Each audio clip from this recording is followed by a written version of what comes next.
I wasn't Paul on the way to Damascus. I didn't fall off a horse. You know, I'm not a do-gooder. I'm just somebody who came along and realized that I knew enough about food service to revolutionize what had been charity and make it into something that could really, truly liberate people. You know, I would say, you know, hello, my name is Robert and I'm a recovering hypocrite. Because, you know, I talked about, you know, peace and love and understanding, but I wasn't willing to go out and do anything in my own backyard. You know, I came here when I was 17, started working in nightclubs. That was my great dream. And I worked in nightclubs till I was almost 28 when I went out to volunteer one night, feeding hungry people on the streets of Washington, homeless people. I mean, it was a rainy night, and we were in front of the World Bank. Here we were driving in this truck, and I was trying to make conversation with the group because I was nervous, and asked where the food came from, and found that it was purchased at one of the more expensive stores in Washington. And that made me start thinking immediately that I worked in an industry that threw away a ton of food every night. You know, as they kind of wandered off into the mist, kind of almost juggling the assorted things we had given them, the cookies, the bananas, this lentil soup, the chili, I heard the driver of the truck, who was kind of the one constant in this equation, saying to people, see you tomorrow night, see you tomorrow night, see you tomorrow night. I just kept thinking, restaurants have food, but they also have jobs. And while I didn't want to judge, I kept thinking that a lot of the men and women I encountered that night didn't look incapable of work.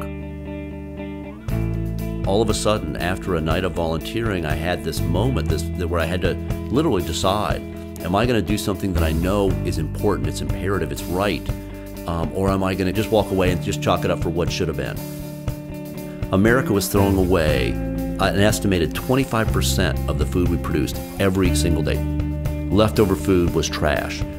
I looked at it and saw fuel for a job training program. People saw the homeless and thought, there but for the grace of God go I. And I thought there are men and women who could work and become entry-level employees at the same restaurants that donated the food. So I came back about 2 weeks later with a business plan, and I got so many rejections. Nobody thought this would work. And finally, I got a grant for $25,000. And it enabled me to go buy a refrigerated truck. And I was so excited because it was like, now is the difference between the dream and the reality of making this work. Hey, good morning. This is Robert on a beautiful Monday in the nation's capital. It's MLK Day, man, and we are keeping the dream alive like we do every single day at the Central Kitchen. Got a full day, got a lot of men and women here, including the Secretary of Veterans Affairs. Out here cooking the 4,000 meals. But anyway, just leave your name and number. As always, I'll call you back. And in the meantime, I sure do wish you well. And if you can help somebody in, go for it. Thanks. I love this time of day, man. You know, you just kind of wander around and, you know, say hey to everybody and kind of get into the groove of the day. See who comes in the door. You never know what's going to happen. You know, you just kind of wait and see. Good morning. Well, the kitchen's a 24/7, 365 operation. We've never closed since the day we opened. Freddie, what are you all making up today? And what we've done for 20 years is produce the better part of 4,000 meals a day. The kitchen supplies foods to drug treatment programs, after-school programs, senior centers, or shelters. What is that? It's almost like a sweet and sour. Sweet and sour. Oh, baby, there you go. There you go. See, I'm learning. Stick around long enough. That's beautiful, man. And that's going out to the shelters tonight? To the Arlington. Yeah. Is that Martha Stewart? No, that's not Martha Stewart. Even though she is pretty good. Yeah, no, I'm with you. I tell you, she's a reformed convict. You gotta love reformed convicts, man. I tell you what.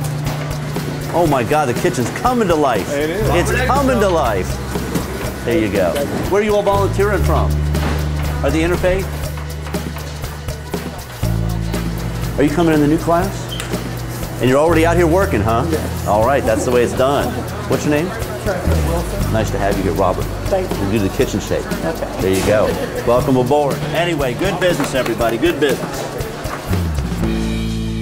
On the first day of every class, you look out at the men and women who are coming in, and they can look hard as nails, you know, but it's just a mask. They're terrified of what's ahead. You know, they're not afraid of prison. They're not afraid of the street. They're not even afraid of dying. They're afraid of responsibility, showing up on time, even getting along together. They've never done this, and they've never been asked. So, man, Kurt, it sounded like you had a story, man. What's your thing? How far did you go? 44 years old. I have been doing drugs for 32 years. I smoked crack for 23. I've had 2 heart attacks. I had my first one when I was 22.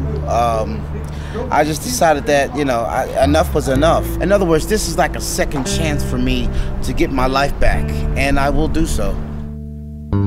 Hey, welcome, everybody. This is going to be the 21st anniversary of the kitchen this week.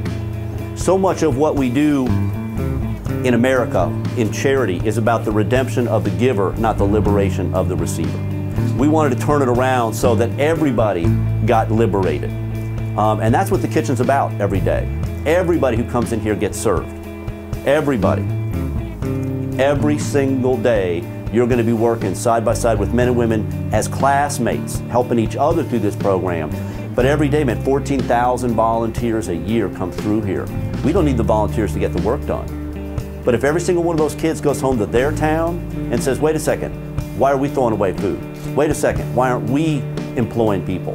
That's what we're trying to do, is pull people into a larger discussion about where we need to go as a country. Good luck, stick with it. It will be hard.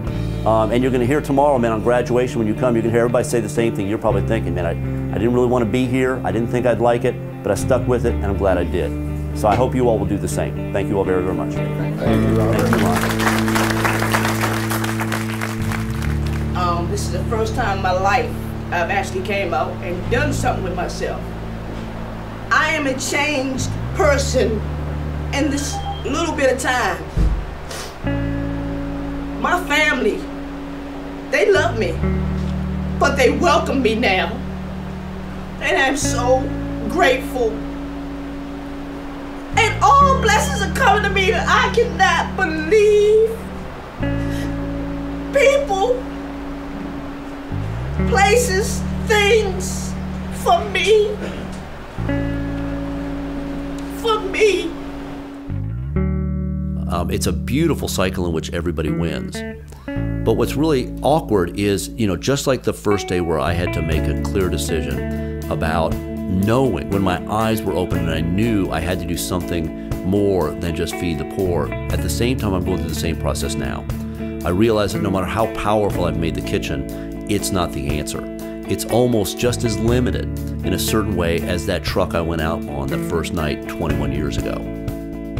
The answer is somewhere inside these programs, and there's thousands of them all across America, in big cities, in small towns, in rural communities, all the way down to the grittiest urban core. I want to explore these amazing stories, these richly human stories of overcoming obstacles, this entrepreneurial energy, this commitment to community that is charity in America.